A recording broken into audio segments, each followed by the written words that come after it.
Hello, everyone, and welcome to another episode of the Bull Take Scouting Podcast. Today, we're joined by special guest, 2024 NFL Draft prospect and current Eastern Kentucky offensive lineman Josiah Ezirim. How you doing today, Josiah? I'm doing good. How are you guys doing? Doing We're great. doing well. We'll hop right into this interview. The first question that we really like to ask everybody is how old were you when you started playing football, and then what made you kind of fall in love with the game? I was in kindergarten when I first started playing football. I started off with flag football. My dad was the one that introduced me to the game of football. And as the years went on, like my love for the game just like really like always like grew. Was there any reason for it growing, or just love the game? I don't think there was any just specific reason. I just loved being out there, like with other guys out there. Just it just there's such a thrill, like on game day playing the game of football. You have all the fans like screaming and cheering, and you get your dad's sitting up in the stands screaming your name. Like it's just a great feeling. Yeah, I can definitely relate with that. So far, do you have a favorite game or favorite memory from your football career? Uh, I have a lot of favorite memories.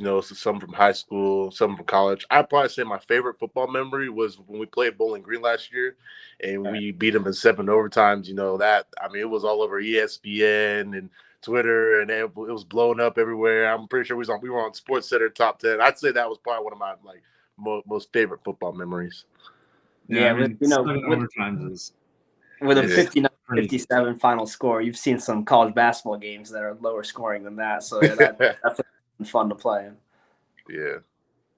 Well, let's retrace your football journey now. And, you coming out of high school had a few different offers, including a couple FBS offers from Bowling Green and, Cincinnati as well. But you chose to go to Eastern Kentucky. So what went into making that decision and landing there? So originally, when I was in high school, I was a defensive lineman, and I had a lot of different college coaches that were contacting me and talking to me, and some wanted me to make the switch over to offensive line, and there were also a good amount that wanted me to stay on the defensive side of the ball.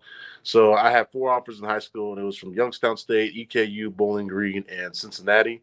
And when Cincinnati offered me, they want me to play offensive line. And when I was in high school, I didn't want anything to do with with offensive line. I wanted to stay D line. So, Yeah. and then when I took a visit to EKU, and I met the old coaching staff under Mark Elder, and I really felt like it was a real family atmosphere when I met those guys. So that's one of the main reasons I chose to come to EKU.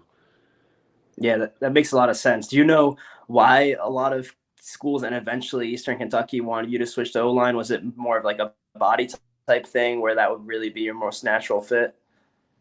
Yeah, it was mostly because of my length. A lot of them said like it's just not easy to find guys that are 6'5" and 6'6" Mm-hmm. with long arms and good athleticism. They said like like if you play offensive line, like it'll be a lot easier to make it to the league. But I still thought I could make it for D line. So Mm-hmm. but that was me back in high school. So. Yeah, so I mean, you mentioned that you were recruited as a defensive lineman. You played defensive line for a couple of years, and you kind of recently switched over to the offensive side of the ball. What kind of went into that transition? Was it difficult, and what kind of coaching and preparation went into that? So after my first 2 years here, my sophomore year, Coach Wells had came in, and he became our head coach after Elder had left. And after my sophomore year, I met with Coach Wells, and he was talking to me. He said, "Listen, Joe, like I feel like you can play anywhere, whether it be the defensive line or offensive line, and I feel like you have the talent to make it to the league, no matter what position you play." But he said, "I feel like you could best help this team if you played guard and tackle for us." When I was talking to him, I told him like, I just want to get on the field, like I want to play, like, and if you feel like that's where the best fit is for me, then I said I'll do it. And when I first moved to offensive line, it was really a struggle because like I didn't really know what I was doing, and I had to like know like the plays and how to like take footwork correctly. So it was a struggle at first, but as like the months and years went on, I was starting to get the hang of it and get a better feel for it. Yeah, I mean, it really sounds like to me that your main reason for that was one, getting on the field, and two, what could best help the team. And I think all coaches that they really love to hear that, a player that's willing to do anything to help the team. Uh, Looking back at your defensive line or your time as a defensive lineman a little bit, how much has that helped you transition and as an offensive lineman, maybe know how defensive linemen are going to think, what they're going to do, stuff like that? Well, I'd say playing defensive line definitely helped me out in terms of like my athleticism, because usually D linemen are more athletic than offensive linemen. So like, the different moves and skill sets. And I feel like it helps me because like I kind of like know like based off, I kind of have a feel like I know kind of like what defensive linemen like to do, like I know like when they want to like rip off and shed and like what type of pass rush moves and where they're going to try to attack you. I feel like that's where playing defensive lines kind of helped me out a lot. Yeah, that makes a lot of sense. Now that you're playing offensive line, what is your favorite thing about playing on that side of the trenches? I would say run blocking. I think one of my favorite things about playing offensive line is when you're watching film and you're running inside zone and the just seeing yourself put someone on the ground or removing them off the screen. I think is one of the most fun things about playing offensive line. Yeah, I'll tell you that was my favorite part of watching your tape. So it's cool to see that line up with your favorite part of playing the game. And you've kind of alluded to a few of your strengths on the field, how you can maul in the run game and you're good in pass protection too, really athletic. But do you want to just go more in depth into your strengths and what you can bring to a team from a skill set standpoint? Yeah, like I said, obviously, I think my run blocking is definitely like my biggest strength. Being able to move guys off the line of scrimmage. I think my pass pros has been getting a lot better as time has gone on. I'm really starting to learn how to anchor down when somebody tries to use power against me, and I feel like I do a decent job of guarding against guys that try to use more finesse. So, I mean, those definitely what we saw on tape as well. But all good players know that there's always some things to work on, always some things to get better at. So, what are some things that you're looking on working towards this off season?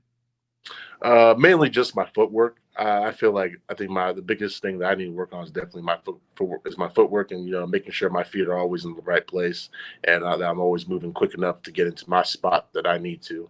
Really. Yeah, I mean, I'd assume that as a defensive lineman, you probably don't have to worry about footwork as much. So, I guess that's probably going to take the longest to learn, especially for someone that's only been playing the offensive line for a short period of time compared to those guys that have been playing it since they were 10 years old. So I definitely think for playing in such short of a time, impressive footwork so far. Um, your name is gaining some steam in some NFL draft circles.